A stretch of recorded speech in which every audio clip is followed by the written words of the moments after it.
21st February is a memorable day in our national history. 21শে ফেব্রুয়ারি আমাদের জাতীয় ইতিহাসে একটি স্মরণীয় দিন। We observe the day every year as International Mother Language Day. আমরা প্রতিবছর এই দিনটিকে আন্তর্জাতিক মাতৃভাষা দিবস হিসেবে পালন করি। The day is a national holiday. এই দিনটি একটি জাতীয় ছুটির দিন। On this day, we pay tribute to the martyrs who laid down their lives to establish Bangla as a state language in undivided Pakistan in 1952. এই দিনে আমরা তাদের প্রতি শ্রদ্ধা নিবেদন করি যারা 1952 সালে অবিভক্ত পাকিস্তানে বাংলা ভাষাকে রাষ্ট্রভাষা হিসেবে প্রতিষ্ঠা করতে জীবন উৎসর্গ করেছিলেন। The struggle to achieve our language rights is known as the language movement. আমাদের ভাষার অধিকার অর্জনের সংগ্রাম ভাষা আন্দোলন নামে পরিচিত। The seed of the language movement was sown on 21st March 1948 when Muhammad Ali Jinnah, the Governor-General of Pakistan, declared in a public meeting in Dhaka that Urdu would be the only state language of Pakistan.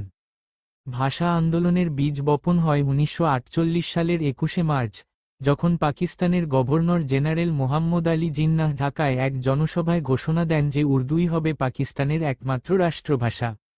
The declaration raised a storm of protest all over the country. এই ঘোষণা সারা দেশে প্রতিবাদের ঝড় তোলে। The protest continued non-stop, gathering momentum day by day. এই প্রতিবাদ থেমে না থেকে চলতে থাকে এবং দিন দিন তা আরও বেগবান হতে থাকে। It turned into a movement and reached its climax in 1952. এটি এক আন্দোলনের রূপ নেয় এবং 1952 সালে তার চূড়ান্ত পর্যায়ে পৌঁছে যায়। The government outlawed all sorts of public meetings and rallies to stop it. সরকার এই আন্দোলন থামাতে সব ধরনের জনসমাবেশ ও মিছিল নিষিদ্ধ ঘোষণা করে।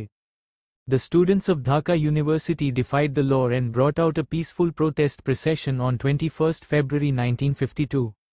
ঢাকা বিশ্ববিদ্যালয়ের ছাত্ররা এই আইন অমান্য করে 1952 সালের 21শে ফেব্রুয়ারি একটি শান্তিপূর্ণ প্রতিবাদ মিছিল বের করে। When the procession reached near Dhaka Medical College, the police opened fire on the students, killing Salam, Rafiq, Barkat, Safur and Jabba. যখন মিছিলটি ঢাকা মেডিকেল কলেজের কাছে পৌঁছে, তখন পুলিশ ছাত্রদের ওপর গুলি চালায়, যাতে সালাম, রফিক, বরকত, শফিউর ও জব্বার নিহত হন।